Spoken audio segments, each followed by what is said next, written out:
and around time frame that the first back engineered UAP program started?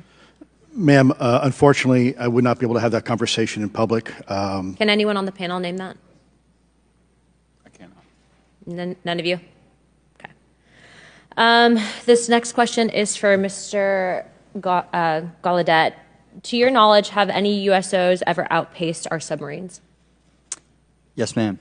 At what magnitude? I don't have the exact speed, but again, a witness came to me, a credible former submarine officer who observed it on sonar data. And this was in the 80s in the North Atlantic during a storm, and it outpaced his submarine by orders of magnitude. Are you aware of any hotspots that currently exist off our shores in North America? Not with sufficiently credible data, ma'am. Okay, we've heard reports of there potentially being hotspots, maybe entry and exit points. Have you heard of any of that? I have not, ma'am, but my colleague here, Mr. Elizondo, does discuss some USO activity that he's observed in certain DoD databases. Mr. Elizondo, in regards to these aircraft being piloted by whatever they might be, non-human biologics, would you agree that it's likely that they are being piloted by some mind-body connection? Ma'am, I think it is safe to presume here that they are being intelligently controlled because some cases seem to anticipate our maneuvers, and in other cases they seem to, I came across an email where the word stalked was used in a very secure email between Navy officers discussing their ships being pursued by a UAP. In our previous panel, we had Grush, and he had testified to say that some of these were interdimensional beings. Can you speak on that at all? Ma'am, I'm not qualified, certainly as a scientist or otherwise, to speculate points of origin. I looked at everything from a scientific perspective. So if you look at, for example, instantaneous acceleration, which was one of the observables of the program that I belong to, ATIP, the human body can withstand about 9 G-forces for a short period of time before you suffer negative biological consequences, blackouts and ultimately redouts and even death. Comparison, our best technology, the F-16, which is this older platform, but one of our most highly maneuverable aircraft, manned aircraft, made by General Dynamics, can perform about 17 or 18 G-forces before you start having structural failure, meaning that the airframe begins to disintegrate while you're flying. The vehicles we're talking about are performing in excess of 1,000, 2,000, 3,000 Gs.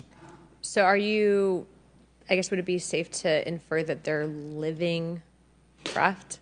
I'm not prepared at this point to state for the record is something alive or not, because even that definition is hard. There was a time in science we thought that life required oxygen, and we now know that's not true. There are anaerobic bacteria that thrive in oxygen environments that lack oxygen. And so also the same with photosynthesis. When I was in college, I was told everything is derived from photosynthesis as a form of energy. In reality, that's not true. There are things that live off of chemosynthesis. So we're constantly having to reevaluate our understanding of what the definition of life is. Mm-hmm. Do any of you ever come across reports from people that claim to have firsthand experiences with these entities, whatever they might be, or these aircraft, and then as a result, whether or not they're religious, find that these things will automatically disappear? Anyone, and this is open to any of you on the panel. So just real quick, because I'm running out of time. Lou? Ma'am, I've always been a nuts and bolts kind of guy. When I was at ATIP, I was focusing more on the performance characteristics and less on the potential occupants.